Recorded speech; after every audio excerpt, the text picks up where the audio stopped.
Hello, it's me again. Welcome to another episode of Serani Sembang, episode 6. I've been doing this for 6 weeks now, and I'm Vernon Adrian, your host for this evening. So here we are again, and I might have 1 or 2 or 3 people watching, and hopefully it'll grow as we move through the evening. But meanwhile, here we are generating content for the web that is Serani oriented, to bring profile to our community and to let people know that we've got a lot of talented people in our community, some of whom we will be actually flaunting shortly. So as it has been promoted, this is the comedy episode. And the reason for this is because, as I mentioned in previous weeks, I look for a theme to hang the episode on. And today is apparently the 74th anniversary of the debut of Jerry Lewis and Dean Martin as a comedy duo. And I'm sure many of you actually have enjoyed Dean Martin and Jerry Lewis. And so that's why we have this evening the comedy episode. And I'm really very happy to have 3 wonderful guests to join me this evening, one of whom is very interestingly a comedy, or rather I should say, a humor studies academic. And the other 2, yes, very serious about comedy, I tell you, and the other 2 are well-known comedians and comedy show promoters in the Klang Valley, whom the scholar will interview after I speak to the scholar. So to bring gravitas and credibility and academia into the world of Serani, let me call on our first guest, Anne Lee. Dr. Anne Lee, actually. Hi, Anne. How are you? Hi, Vernon. I'm good. Welcome. Thanks. Looking very academic with those books piled behind you. I mean, can you tell us a little bit about how you ended up being a scholar in humor studies? By accident, of course. Well, basically, I've just done a PhD in political humor and satire. And one of the frameworks to look at satire is within humor studies. And humor studies is, it's the kind of thing that the patient dies on the table. I mean, how do you take something like comedy seriously? Well, you do with a pinch of salt and all the rest of it. So there's a lot of humor studies basically has kind of come into its own since the 1970s, especially with sort of psychology, sociology, and history and humanities, a lot of subjects looking at humor from various perspectives, disciplines. Right. Yeah. And it's kind of only more recently come in to be a kind of a formal subject that you can, actually study or lecture on within Asia and Southeast Asia in particular. It's relatively new. Yeah. Okay. And what is the reason we should be studying humor? What will it actually tell us about society? Well, I can only say the reason why I'm really looking at humor. Yeah. But certainly, there are all kinds of expressions that, laughter is the best medicine. For example, that's like a typical juicy example of how we kind of, we know there's nothing like a good laugh to make us feel good.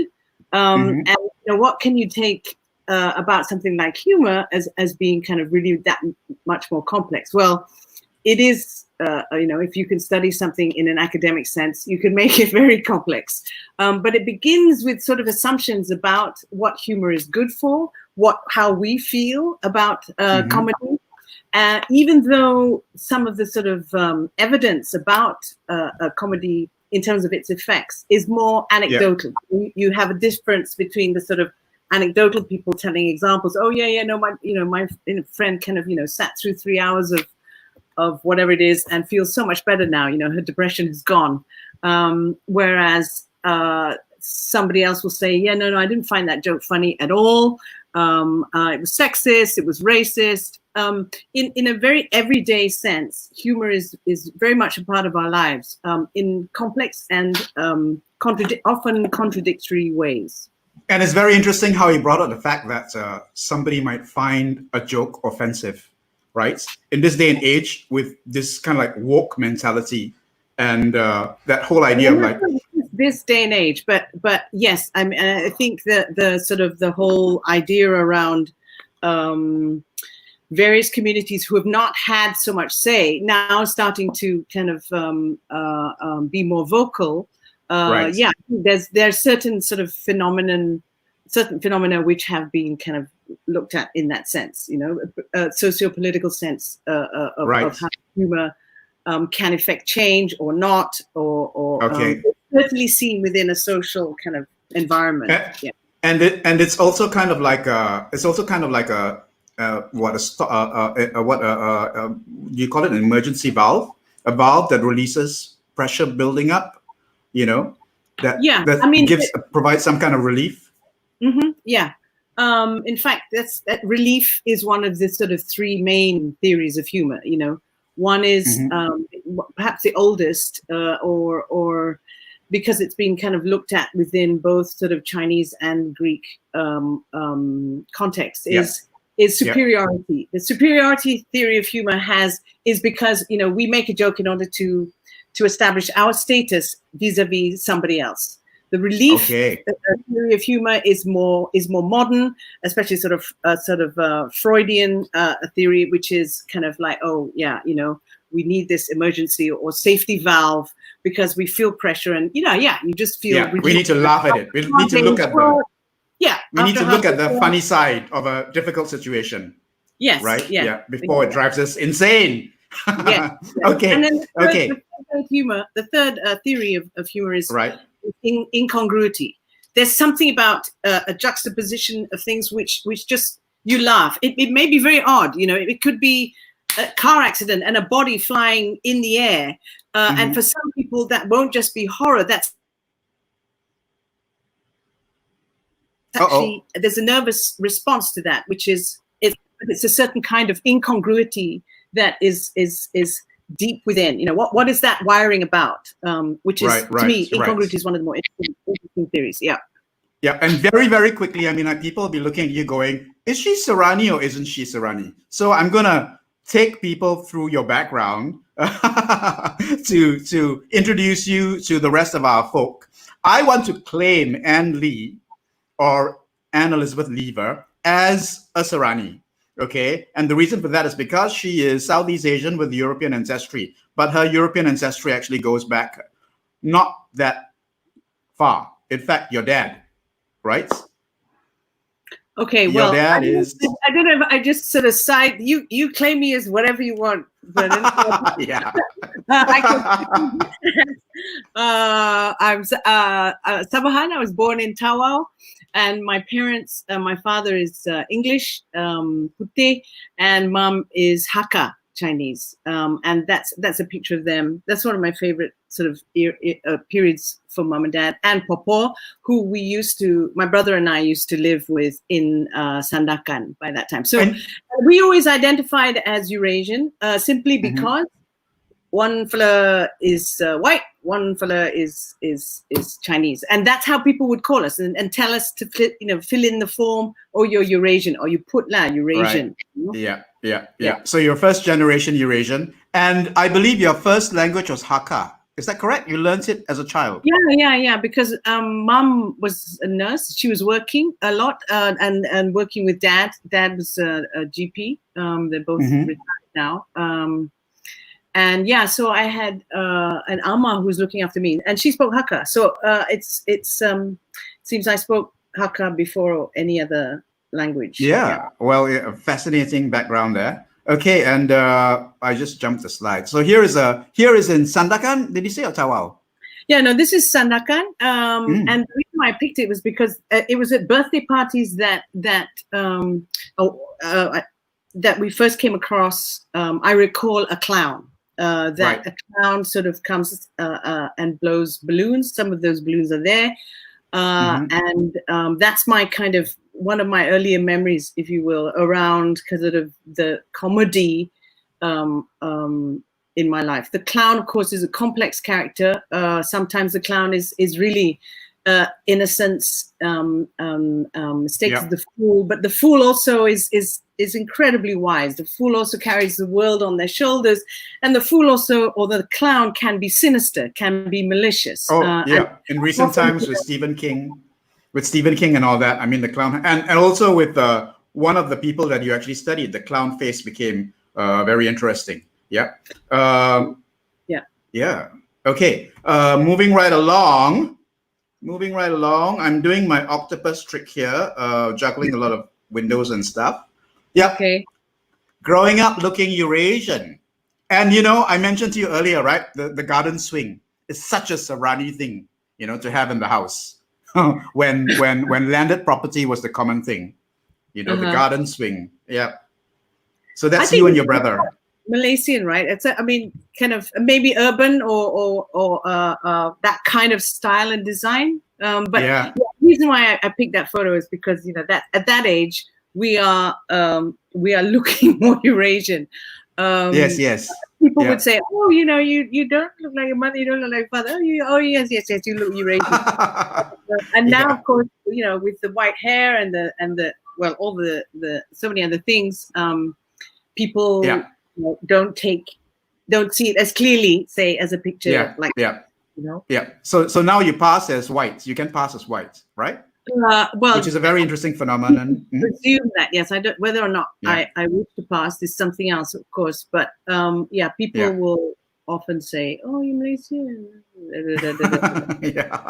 Or when you break into Hakka, like I've seen the look of surprise on people's faces. Okay, now we move into your PhD, right? And where it was about humor studies. So tell us about this. Okay, so my thesis is on political humor and political satire within the period of 1989 to 2018. I'm looking at Indonesian and Malaysian examples and I use specific case studies, a theater, a television, and a social media case study. So this one is the TV. This was a show called News.com in Indonesia. It was on Metro TV, and this show to me is still one of, if not the most outstanding example of political satire in Southeast Asia. This show was News.com, but the idea was that there's a Republik Mimpi, which was a neighboring country to the Republic of Indonesia. And if you look at the top there, the top had all presidents of Indonesia, except for the one who has passed away.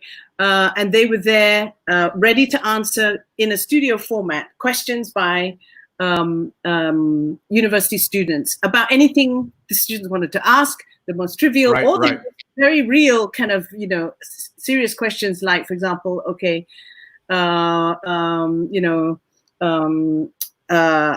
does BJ Habibie wear his songkok in that particular angle, that particular, or kind of kenapa masih ada banjir di Jakarta, like it in terms and they would actually use it as a moment of improv. Yes, but of course the thing was that they were all actors resembling very closely physically the presidents, but also using the language, accent, words, SBA, for example, at that time he has a heavy Javanese accent and a baritone, so the actor who doesn't actually look like him would use that and you would know it was him. Then answers are funny and cutting, biting and so on. And these characters, though, would then, in another segment of the show, go into the real world. And for example, you had the deputy vice president go to a conference in Bali on the environment, and he got past security.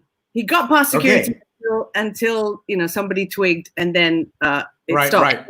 Right. So this is like the creation of fake news before fake news got coined. I mean, like, quite an interesting. Well, it's 2007, 2000. Right. Yeah. So, and it ran, and the producer of the show, Effendi Ghazali, he actually then went into politics as a political. Oh wow. Okay. As a political consultant. Yeah. Right. And then, of course, here in KL, we've got the Instant Cafe Theatre Company, and their comedy reviews, their review shows are funny, very funny, and revolve around political satire, right? Theatre company was formed. They had their first show in 1989, which is why the period of time begins there. But this is actually, you just see it there. It's actually the first annual Bollywood Awards. Right. And this happened in 2003. This was a show that happened in 2003. The first, sort of referring, of course, to the fact that, Bollywood, we're very clever at launching something, but the follow-up is something else. So the first annual Bollywood Awards was this show that managed to get onto the front page of the Star, for example, because it seemed that at the time DBKL had banned right. from performing anymore because of this show, and likewise. And here was, So, and he was one of the big characters in the show, right? Yes, Ribena Berry. She is she's pretty phenomenal. She was the host of the show I mean, the short form of Bollywood here. So she yes, is a spectacular character, and she talks about. So she sort of has had this seemingly maybe a bit of a dodgy past, but she speaks with a sort of strong. The implication is Chinese, Malaysian, working class kind of an accent. Right. And so she throws up some contradictions. She's somebody who may have been a dancer and a favorite with certain politicians, and that's why she's left a lot. So she needs to share her view of what's happening in the country politically with the audience. Okay. Cool. And of course, this was the third case study, which was Grupa. Well, actually, the third case study was looking at social media memes around 1MDB, which was Oh wow. Okay. Yeah. So this was one of the campaigns by it's a graphic designers. They were anonymous in support of Fahmi Reza, who had produced a lot of, you mentioned earlier, images of the former prime minister looking like a sinister clown. And when he was detained, various other artists came out in support of him. And this is just one of many that I looked at and analyzed in relation to.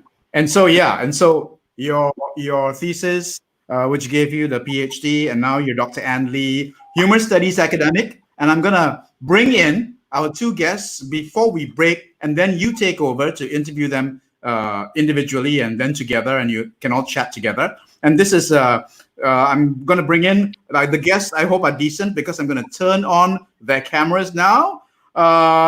First to come in is Rizal Van Giesel. Are you there? And are you decent? Oh no. Trust you to do that. Rizal and Fiona Rutens. Hi people. Hi Fiona. Hi Fiona. Okay, so both of you, Serani comedians and Serani comedy show promoters, and Rizal also owns Crack House Comedy Club. You guys have been doing comedy. Now I'm gonna pair you up with somebody who actually takes you guys very seriously, and that's Dr. Ann Lee, who's a humor studies. Oh. So Fiona, you've been in comedy for how long now? I've only been on stage for a few times, but Right. I've been And in then the became a scene promoter. and friends Yeah. for like 8 years. Like, yeah. Fiona Okay. has been closely following the scene, watching all the local shows ever since the underground community emerged, the Yeah. English-speaking underground scene Stand emerged up. Yeah. from Mhm. 2009, Fiona? Around there, Wow, 10, that's 11 years. 11. She's Yeah. Yep. very modest. Yeah. She won't admit Ah, it. veteran. You're a veteran then. Yes, yes. Okay. Yes. Okay. Well, what I'm going to do now is I'm going to bring in our promo, and then I'm going to let Anne, right? And yep, Anne will then basically probe you guys, give you guys a third degree on what you're doing in your field of comedy, because she's the scholar and she's got the chops to kind of like grill you. Okay, so we'll Bye. see you back in the next few seconds, 40 So seconds or something, I right? talk to Fiona first, and then I'll talk to Rizal, and then we. Correct. Yeah. Right, Correct. okay. Yeah.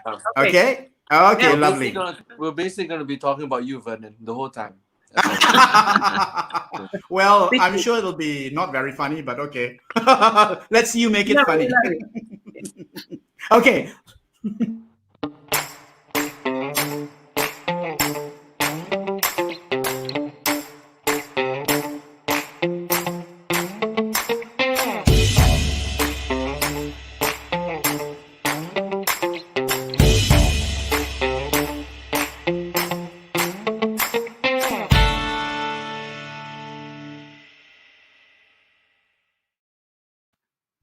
Hi, everybody. Welcome back. This is our comedy show. I mean, as Vernon put, it's Serani comedy that we're looking at, and I'm very pleased to introduce our first guest, Fiona Rutens. Hello. Thanks for being on the show, Fiona. Okay, now what I want to do is sort of really talk about how you got into comedy, and then sort of a little bit about Serani comedy, what you see as being Serani comedy, and then kind of how you're coping with this lockdown. How have things changed for you as a promoter, and what's next in terms of what you see us kind of getting out of this. How are we going to come out of this alive? So let me first start. Is how do you get into comedy? Was there somebody in the family who's a comedian, or do you have to be very depressed? How do you get into comedy? To be honest, it was more like trying to find something to do in KL after work. So my cousin in KL, she brought me to this comedy show in Zouk, Velvet Underground, and that was my first taste of stand-up comedy. I mean, I've not watched any online, and I don't know what exactly is stand-up comedy. And my first show was a local one, so I'm like very proud. Who did you see? I think it was Rizal and Kavin and Papi Zach, the pioneers of comedy at that time. And after that, I was hooked. I was like stalking them on social media, finding out when's the next shows and showing up and putting a thick face on and introducing myself to let them know that, hey, I'm there again. So yeah, that's how I started. So your cousin takes you. Who was your cousin, by the way? This is an important step. Claudia Sibbert. She's a distant cousin by marriage. Okay. Yeah. So she takes you, and you mean you hadn't seen any comedy until you saw this? Yeah, I mean, I knew what stand-up comedy was, but I wasn't invested in searching to watch online on YouTube or VHS or anything. So when she brought me to the show, I never knew Malaysia had a scene until this. I mean, of course, you would know the big guns, but yeah, it was my first time underground in a club, like, ooh, what's happening? And I was laughing my ass off and like, hey, I could do this. I mean, like, I could go for this and it'll be one of my hobbies in KL. Right. Well, So- I'm from Penang, so yeah. You're from Penang. Okay. We'll get to that in a second. Yeah. So, but how do you, I mean, it's easy to be somebody who's watching comedy and then, but to make that step onto the stage, I mean, that's huge, right? How did you manage that? Okay, so because I've been watching a lot of the local shows and becoming friends with the comedians, and they started a new open mic room called the One Mic Stand by Kavin J and Rizal, and everyone was trying out first time and like, hey Fiona, you've been to our show so many times, like why not give it a try, you know? And I just think that they are just looking for new comedians. But yeah, after consulting a few of them, tried to write something, and yeah, got the courage to go on stage. Like, oh my That's god! But I think from a gender perspective, it's relatively rare to have women on stage, female comedians or trans comedians, you know, compared to male comedians. So did you ever kind of experience any difference either in the kind of jokes that you felt you could talk about or any responses in the audience? I felt I was just one of the boys. Like I didn't think that I would be any different. Only when I started, then it had like I hear stories of other comedians talking about, oh, female comedians need to talk about their vaginas and all that. I'm like, really? Yeah? I didn't know that because I grew up watching these boys doing stand up as how they do stand up. So when I started writing my first like 3-4 minutes set, like that's all that was my guide. There was no guide of me like, oh, you are a female, you should talk about your genitals and all that. Like that never occurred to me. But only being in the scene longer, then like, oh, so that's what is expected from a female comedian, maybe overseas. But here it was like, you want to do comedy? Yeah, try out and let's see how far you can go. Okay. I'll just park that aside for a bit. If you're a female comedian, you have to talk about your vagina. Is that because if you're a male comedian, you talk about your balls and your genitalia? I mean, how did that come about? Guess, but I don't know. It's maybe it's a known thing overseas, but I don't see it here really.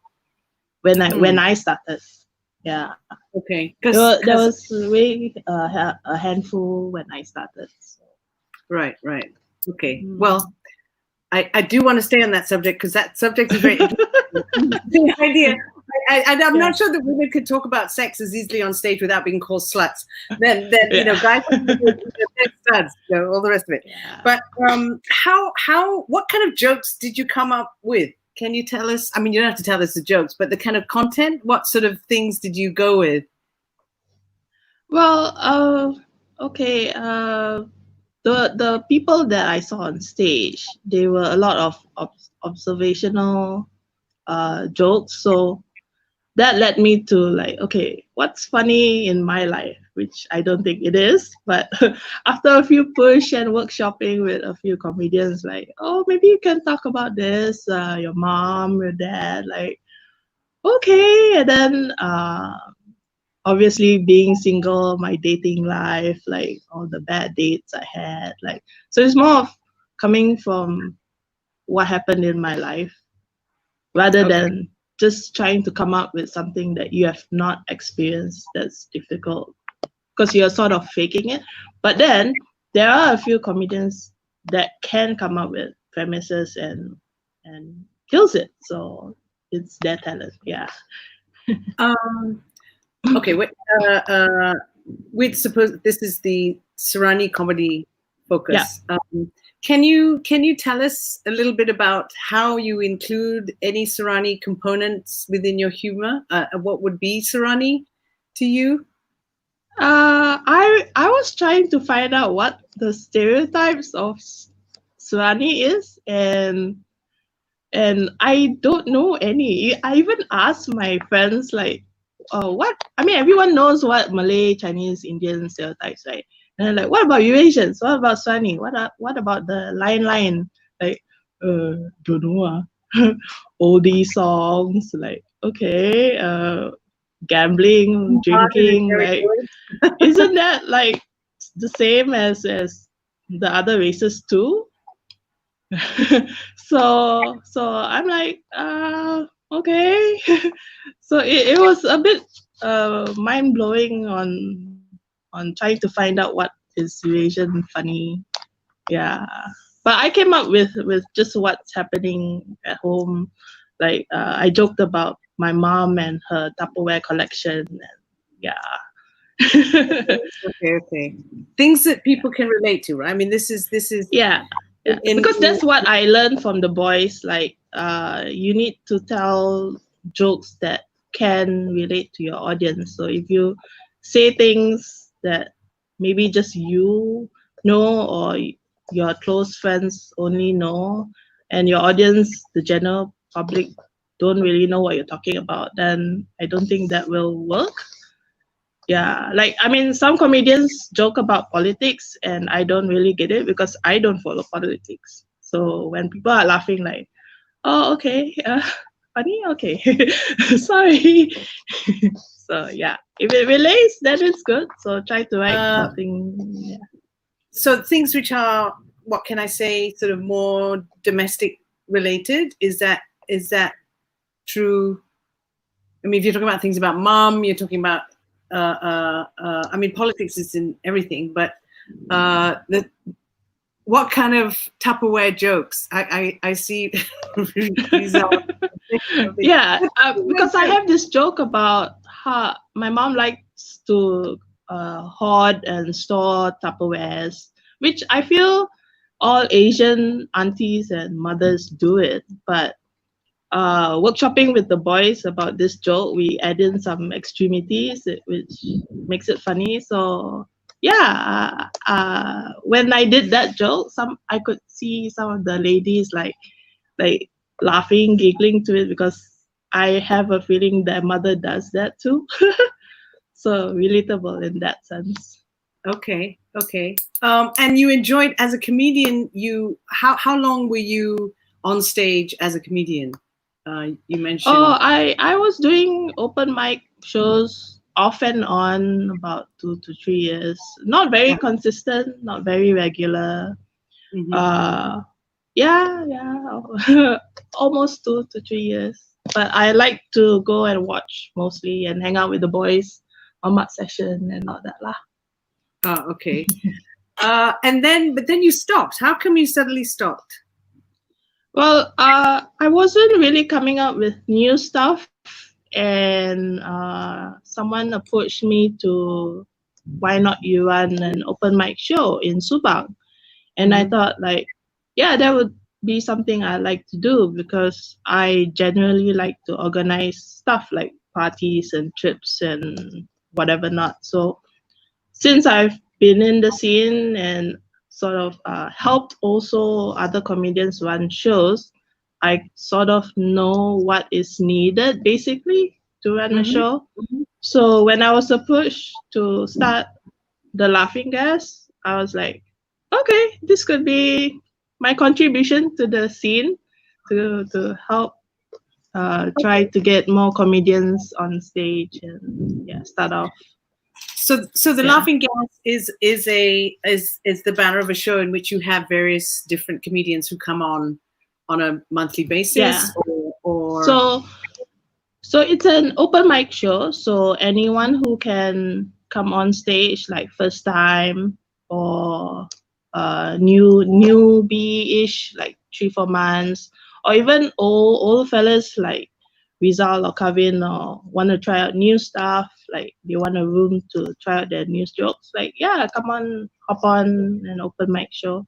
But it's basically open mic. Only once in a while I would produce proper shows with handpicked comedians. Yeah. So those are special ones. Right. It started off with twice a month. Then it varies because I had issues with venues, down to once a month, back to twice a month. So yeah.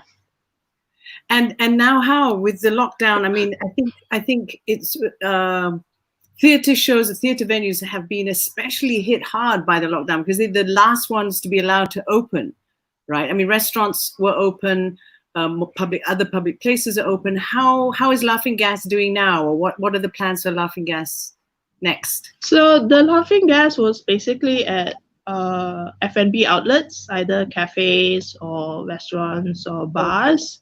Okay. Yeah, so with the MCO happening, the quarantine happening, yeah, restaurants sort of closed and we couldn't run any more shows. Our last was at in Bangsa in Delicious. We had a Valentine's show. So that was our last in February for Valentine's Day. Right. Earlier you mentioned that you're from Penang, and you know, there's something that you are kind of thinking to come back to. I mean, in relation to this thing of, you know, looking at your own life in order to then find the inspiration. What can you tell us a bit more about the show? Why just focus on Penang? So my team at the Laughing Gas was like, want to come up with a theme show? Like, okay, what kind of theme show should we have? Then I realized that we have 4 comedians who are from Penang. And I'm from Penang. I'm like, okay, let's do a Penang show featuring Penang comedians. And as you can see in the poster, Rakib, Kajin, Vishnu, and Shak, they are from Penang. And just to spice things up, we added 3 more other comedians. Mm-hmm. So yeah, I would one day want to bring the show to Penang, but yeah, need to get the behind the scenes done first. Oh, okay. With location and all. Yeah. Well, we're just gonna wrap up quickly, but can you just tell us, like, what is it about Penangites? You know, what tell us about, why are they special? I mean, I went to school in Penang. I got opinions, but can you tell us? I think Penangites have more stereotypes than Eurasians. Or they are like stingy and they're very proud of their food and like yeah. So mostly food lah. Go down well with the folks in Penang, because sometimes people can get sensitive. The lovely word that indicates so many things about, you know, you make jokes, but they've got to be nice jokes. You know, you can't cut too close to the bone, otherwise people may get upset. It's not so funny anymore. Yeah, that's why we charge shows. Like, you know, you're paying for a comedy show, and if you get offended, it's not our fault, it's your fault. I like that. Yes. It's your fault. Oh, yes, exactly. Humor is up for the interpretation, right? Yeah. So I guess I'm gonna stop there, because I'm aware that, you know, in terms of timing, we should need to get on and speak to Rizal. But thanks a lot, Fiona, for that insight. Thanks for this, man. Yeah, it was fun. Give us an idea of how you're doing, what it's like to be a comedian who happens to be female and talking about things that are interesting to you. Okay. I hope to be back on stage again. Yeah. Yeah, need to get my courage. Yeah. Come and sing either Laughing Gas or some other show. Crack House. Yeah. House. Right. Okay, that's a nice segue into Rizal. Yes. Where is he? Yay! There he is. Okay. Hi, Rizal. Hi, guys. Wait, hello. Yeah, can you hear me? Can. I can hear you. Yeah. Fiona, can you hear? Fantastic. Okay, great. Oh, Okay, Rizal. Yes. Hi. Great to have you here. Yeah. Oops, I think that's you or me. Some kind of sound effect there. It's raining here. It's raining very heavily here, and there's thunder outside. Okay. Yeah. Is it the same for you? It's looking pretty dark. I kind of tried to have the window closed so that there's no special effects, but yeah. Anyway, I would like to talk to you in terms of sort of like a historical perspective. Why is it that you think stand-up comedy has kind of come into its own? If I think about, like, in sort of my era, Jitmura, Harith Iskandar, and female comedians like Ida Narina, but of course also Joanne Kam, who was very, very, very The Boom Boom Room. Yes, absolutely. Now she's rightfully the queen of comedy because she was, cutting chops and all the rest of it way back in the early 90s and so forth, right? Yep. And then nowadays, comedy has become a huge thing. I mean, not only. I mean, I'm thinking of LOL. Rizal Kamal's kind of shows where he brings in Russell Peters and bigger players, big events, and then there are kind of the smaller venues, but no less, passionately favored. So Crack House Comedy has been. I mean, how old is Crack House, and how can you tell us a little about this very special place in Taman Tun? Well, we have been operating from 6 years and running, and it was sort of the way it all happened was a question of timing, very, very, like comedy, I guess, right? And the synergy as well. It just so happened to be with the right people at the right time. We went from having, in 2009 when I first started, we were having open mic night once a month only, until up to 2012 when Kavin and I started the first weekly open mic night, one mic stand that was mentioned by Fiona earlier. And that took place in Jaya 1. Right. And then in 2013, I quit my full-time job as a hotel marketer, hotel events, sales and PR person. And yes, but yeah, and in 2014 we opened the Crack House. Because throughout the years, during when I first started, right up to opening the club, we didn't have a venue that we could call our own. We were always borrowing venues from people. We were using somebody's pub. We were using Hard Rock Cafe. We were using this restaurant, that restaurant. And oftentimes, it was always a struggle battling the elements. Some of them want to leave the TV on. Some of them have their stage right in front of the kitchen, right in front of the toilet. It was really hard to fight the elements, and then we try and and then so it was due time that we have our own venue that was completely stand-up comedy centric, that we can call home, and that's how the Crack House started in 2014 in April. Okay. Now you were already a comedian, very well known by then. And can you tell us a little bit about the kind of humor that you enjoy, that you feel connects with the Malaysian audiences that you work with? Well, hopefully funny stuff. I like to throw whatever I can in the bag.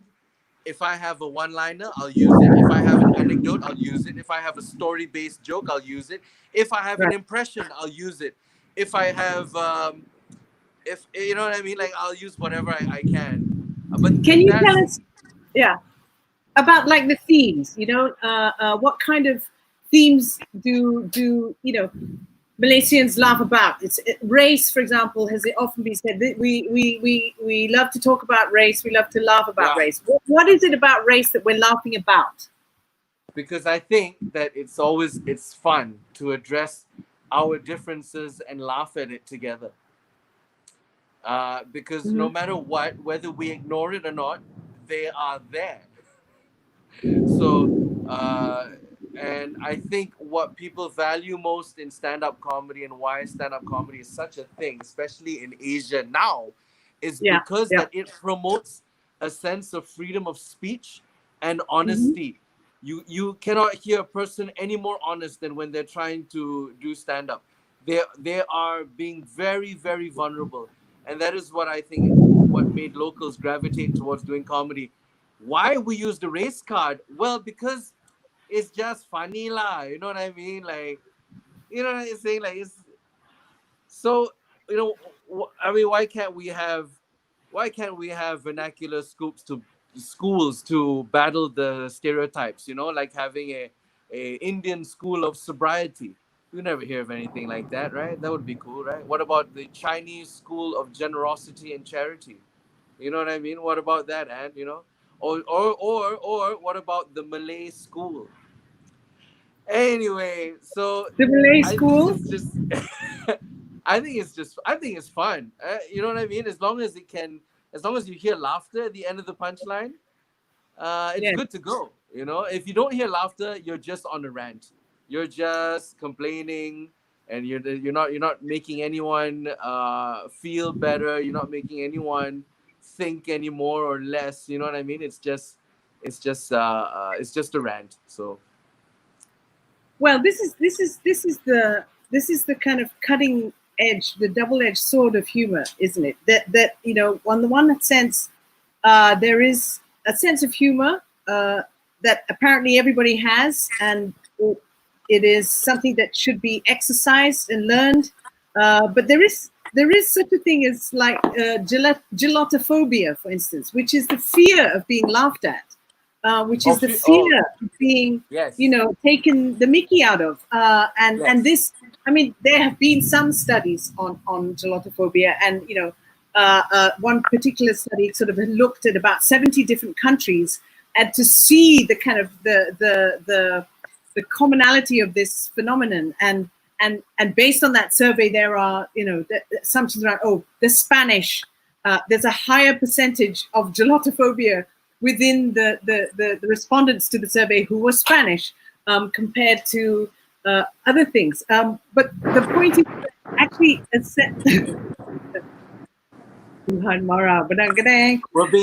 We're being heckled by God right now. Yes.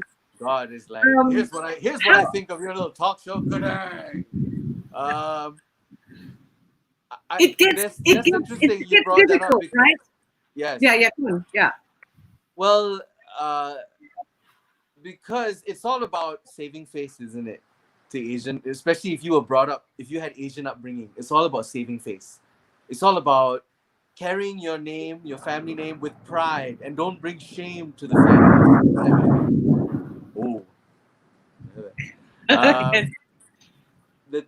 Yet stand-up comedy is a very confrontational art form that allows us to self-deprecate, punch down at some of the things. Like we have to talk about growing up neglected, or growing up with a divorced family, or growing up without a father, growing up without a mother.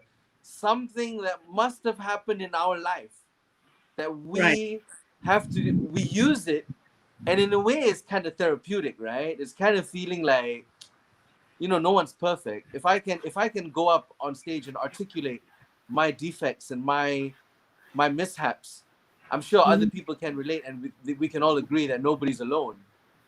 Right.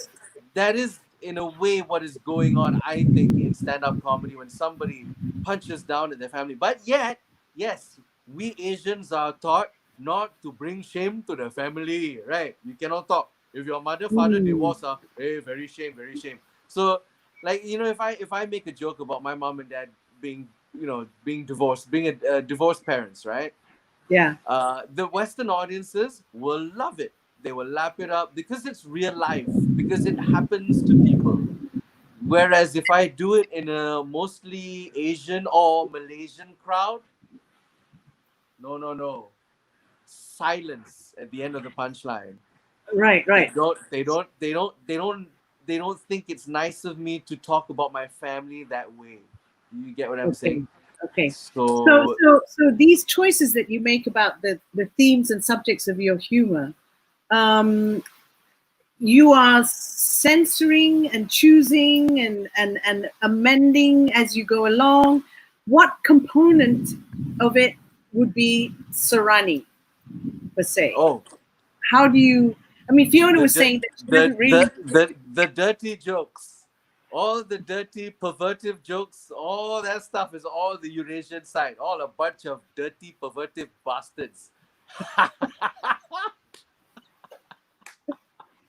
I'm sure Vernon's cracking up right now, and like, yeah, that's true. That is true. Actually, the part of being Eurasian or being Serani is more used without being said on stage. Because nobody knows what, unless we make a joke about the word, the phrase Serani or the phrase Eurasian. Kavin wrote a brilliant joke about Eurasian. And like, okay, Eurasian is basically a European and an Asian. What happens when you marry a European and an Indian? You are urine. It's cute. It's cute. So that's the only joke I know that around the actual word Eurasian. The actual word. Okay. Serani, I've never heard somebody make a joke about the actual word Serani. I haven't thought of one. I'm not going to think of one now. But there is. So, but we put it to comedy probably as the subtext, or the subtext of being able to. First of all, we're all English spoken, right? I think usually Serani families are all. Majority are English spoken, right? So we already have that gift of language. Most of us can already speak at least minimum 2 languages. This is not just Serani. This is probably also the minorities. This is every Malaysian except the Malays. No more than 1 language or 2, right? 2 languages. And that sort of helps. Except the Malays? What do you mean? The Malays only know Malay, and sometimes you come across those who can also speak English. Whereas a Serani, Eurasian, Indian, Chinese, at least all, can either know, speak, what now? Rizal, did you just make some swiping comments about the Malays without kind of any, intersectionality of class, gender, background, urban, education? Well, you don't have to. It's just look at just look at it from on the surface. Most Chinese people have either have Mandarin or Hakka or Hokkien dialects in their family, so that will carry forward. And then in school, they learn how to speak Malay. English probably comes from friends or like probably from television, pop culture. So that, and then we have Indians, whether they be Malayali, Punjabi, or Telugu, they have those dialects, Malayali, Tamil, or Punjabi, or Telugu.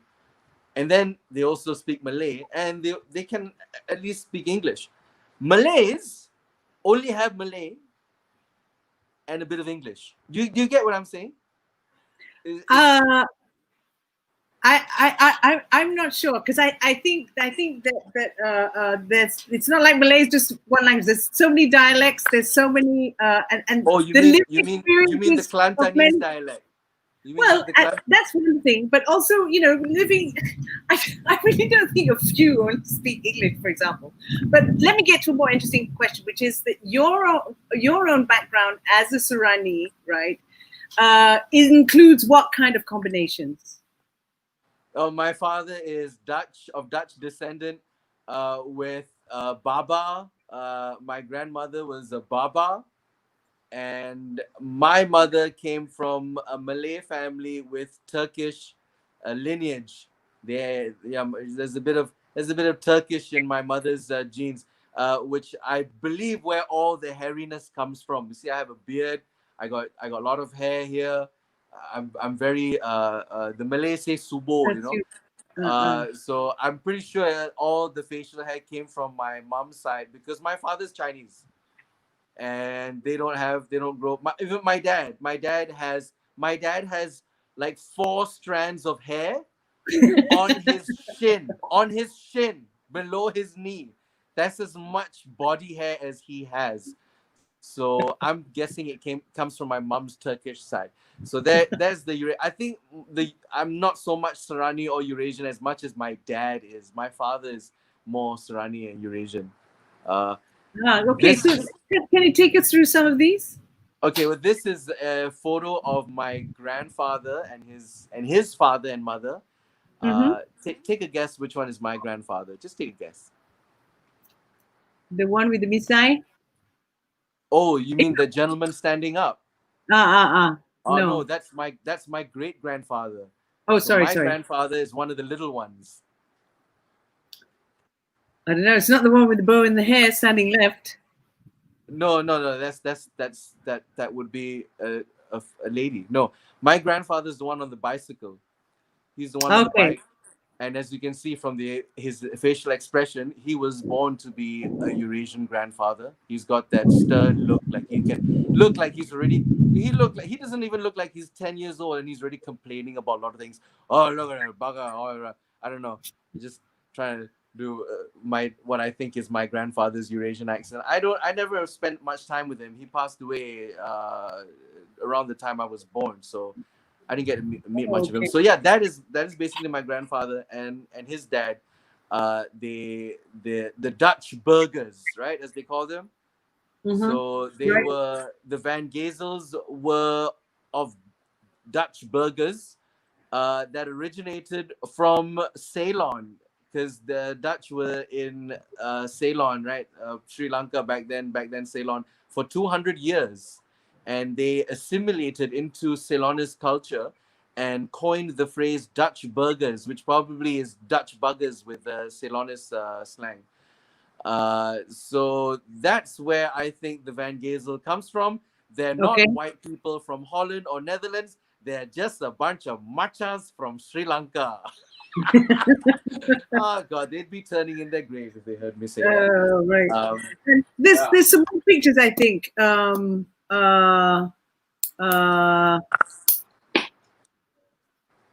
Vernon, I think Rizal, you have a couple more family pictures, right? Do I? I don't think I shared much. Okay. All right. Sorry. Yeah. So okay, clear around the Serani component. Not so many people know about Serani component, but other sort of like topics which would be kind of more broad range Malaysian themes of race, ethnicity, dirty jokes. So Serani auntie tells dirty jokes. Yes. I'm just going with stereotypes here. Yes, a lot of I mean, I think Asians in general love dirty jokes. I think the world loves dirty jokes. It's always fun, except in a corporate environment. Then sex jokes are a no-no, because it makes the ladies feel uncomfortable, right? Not in a corporate setting, but typically yes, the risque, the lewd jokes always work, as long as you have the experience to back it up. It can't just be anybody. If you're a virgin and you talk about, if you do material and you do raunchy material, it's not going to fly.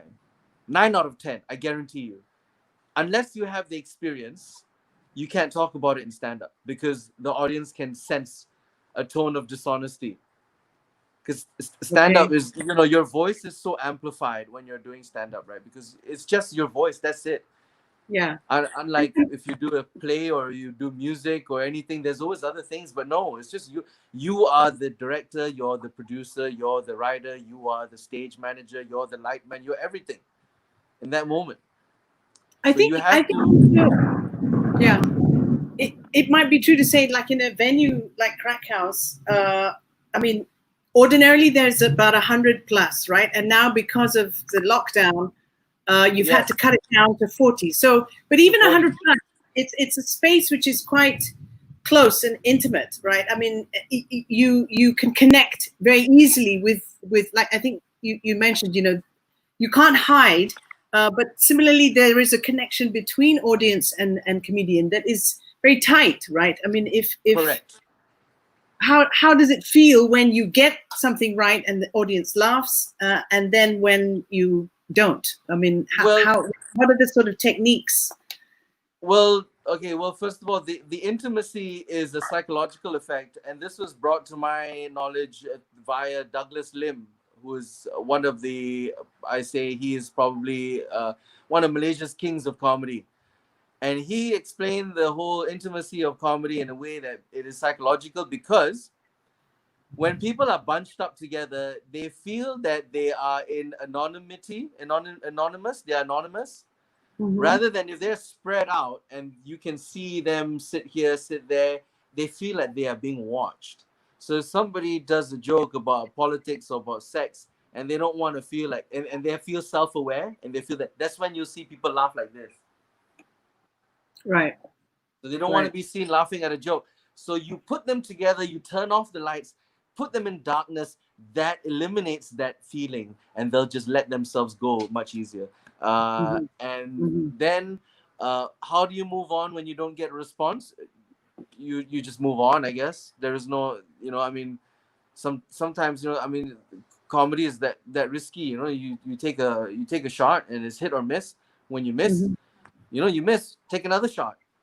Very few, but only experienced comedians can revive an already failed joke. Once the joke fails, it's failed. Right. But you have to be of a very high caliber to be able to revive it from a failed audience. But yeah, otherwise, at my experience, I just move on. Anyway, that being said, I'm so sorry to say this, but I kind of have to run off because I have a show in 2 hours, and we have to set up the club and all that. But I hope that we've covered as much as we could. Otherwise, I'd be very, very happy to do this again. And just your parting shot, Rizal, about kind of how the show is doing, how the venue is doing, what's coming up next, or oh, thank you. Oh, plugs! Yay! Thank you. Well, plug. Tonight is our very last free show that we promised to give before lockdown. When lockdown started, we told the public, we announced that when we reopen, we will give 2 weeks of free shows. Tonight is the last night of those free shows. Next week onwards, we're not charging for open mic Wednesdays. I think Wednesdays we're going to leave it free entry, but pay whatever you like. It will go to the electricity bill. It will go to the upkeep of the club, and also help pay the back owed rent that we owe during lockdown. But Fridays and Saturday shows will be ticketed for physical. If you want to be at the club, there's the fee. If you want to watch it on Zoom, there's the fee as well. Okay. So tonight, you can find all our information on Crackhouse Facebook. Crackhousecomedy.asia is the website. Thank you. Wonderful. Thanks so much for joining us. Right, and we can just cross the street to go to this place. Thank you, Rizal. Yeah, we can. Yeah. See you there. Yeah. Okay. Okay, that was wonderful to have him, and wonderful to have the two of you with me still. It was very interesting how, we talked about, or rather you talked to them about the Serani thing, and how race is such a big cracker among Malaysian comics, right? And I was watching when I was doing some research for this program. I came across The Man in the Moon. I don't know whether either of you have seen the movie, The Man in the Moon, which is the life story of Andy Kaufman. And Andy Kaufman was this legendary. Played by Jim Carrey. And apparently he might have been his comedy style was the kind of style that might have inspired Robin Williams to be what he was, because it was just mad, loose, manic, just go with the flow, fly by the seat of your pants comedy, and it was risky, it was edgy, and you might even end up actually offending people. And in fact, he made some effort to be as offensive as he could be, because when the funny came, the funny was such a relief, So I mean, like when I was listening to Rizal and you and talk just now, I remembered what I'd seen in that movie, The Man in the Moon. I think there is a very consistent body of work that looks at how humor looks to disparage certain groups within society, and how comedians, Rizal, for example, talked about punching down or punching up. In satire, typically you punch up because satire is mocking authority. If you punch down, you get yourself in more dangerous territory, because you could be making jokes about a community that is already disempowered or and you're making jokes that would be described as racist. I think somebody like Andy Kaufman, he had a particular kind of physical comedy as well, right? He also kind of got into areas that were problematic, and I think, the role of the comedian, Fiona, your choices that you make around the comedians that you put forward, and the kind of, the choices that you make about, okay, you don't make jokes about politics, for example, you mentioned that, and why wouldn't you make jokes about politics? Yeah, I mean, it's all about, your jokes should be your experiences and also your thoughts and all. You can make politic jokes if you know what you're talking about.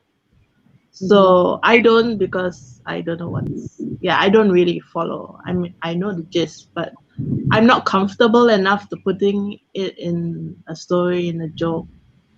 So that's why I don't do it. So it's best, like the boys keeps telling me, like look into your life, like what's funny, find a premise, find a story that you lived, and bring that out to your audience, and hopefully they get it.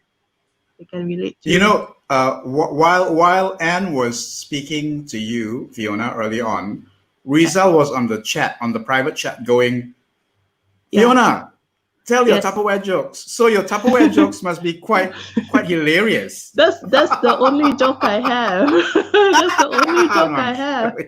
Well, it might be a winning theme. Serani mothers and the Tupperware collection. My mother was a Tupperware dealer too. And now when I think about it, I mean, it'd be interesting to use that as a prompt to see what I could come up with in terms of like a funny story. But she was a Tupperware dealer, Amway Tupperware and all that. Sorry, I mean, it's not generally the brand. Power, yeah. Yeah, I'm very proud of that joke.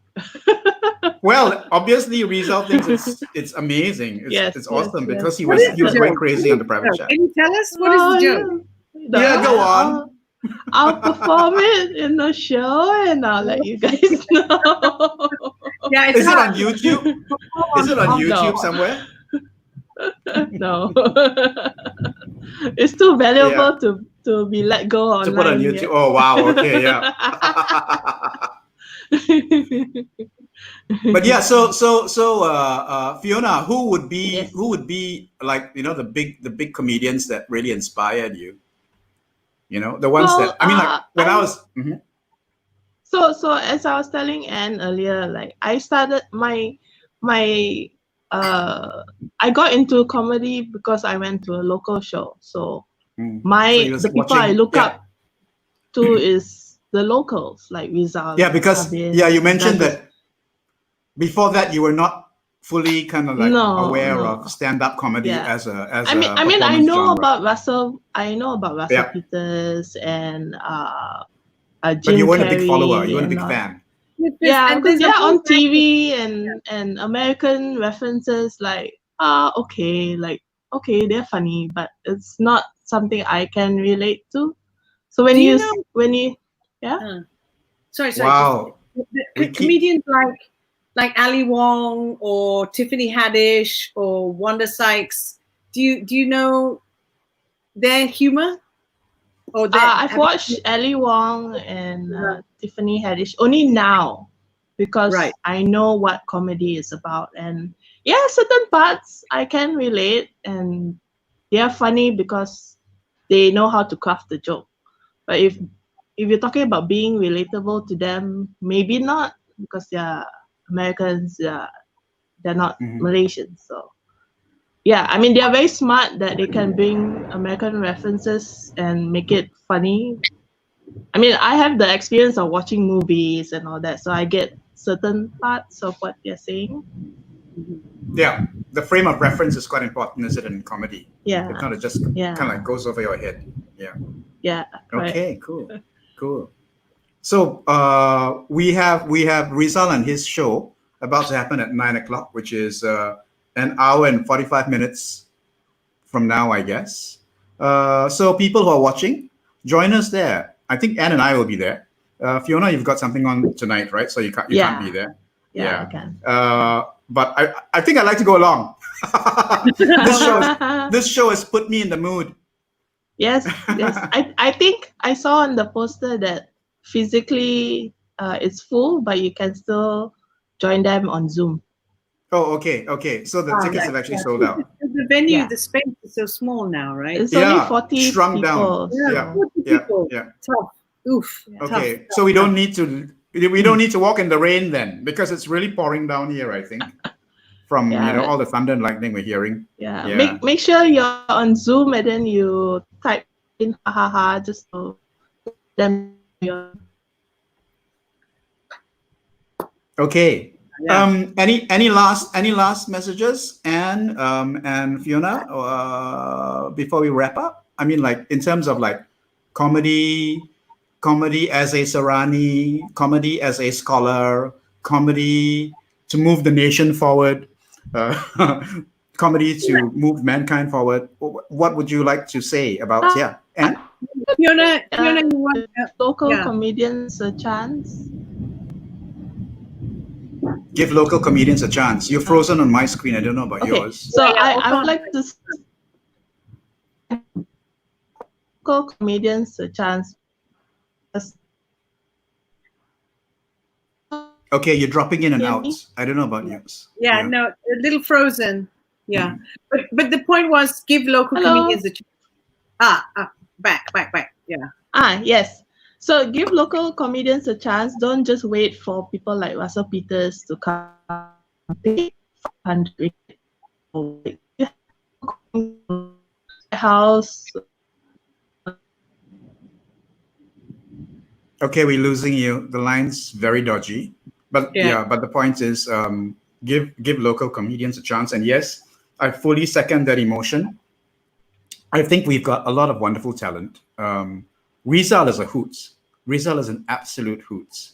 And when he's on fire, boy, you've seen him as well, Anne, right? I mean, we've all seen him. Yeah, I think all the kind of more senior or experienced comedians, I think they are very active in trying to bring up new talent. I mean, I'm thinking of people like Joanne Kama as well. And there's a whole generation of younger comedic talents, I think, that are just starting out and need these kinds of venues. And I think the more diversity there is, the better. Because for me, definitely, you hear the experiences and the stories and anecdotes of comedians from your own culture that can be both illuminating and difficult and problematic and all the rest of it. But I think the more we hear of, and we have developed talent through and not just from urban areas but across the board, then that is a very, very rich expression of a country's culture. Well, we don't have to be nationalistic about it, but I just think that the culture is made rich by that kind of variety. Different voices, all the different voices. Comedians from other countries that, like Fiona says, you prioritize them over your own talent. I think we should support local talent too, very much so. Yeah. Okay, I actually wanted to talk about an issue, and I'd like to do this because I can, because it's a webcast, and we don't have a time limit. So I just want to bring this up, and would be very interesting to get both your thoughts on this. Okay. As I mentioned, I was poking around, the idea of comedy and Serani, and I did a YouTube search, and I found a clip of Alan Pereira, the legendary Alan Pereira from Comedy Courts, and he plays a Serani auntie called Myrtle. And he calls her Fertile Myrtle, which is actually fertile Myrtle. Okay. And so then the thought is like, why is she fertile? I mean, like, has she got a lot of children? I haven't seen enough of her to find out whether she's a mother of like 15 children or whatever. But what's interesting is he has created this caricature of a Eurasian woman, a Serani woman. Okay.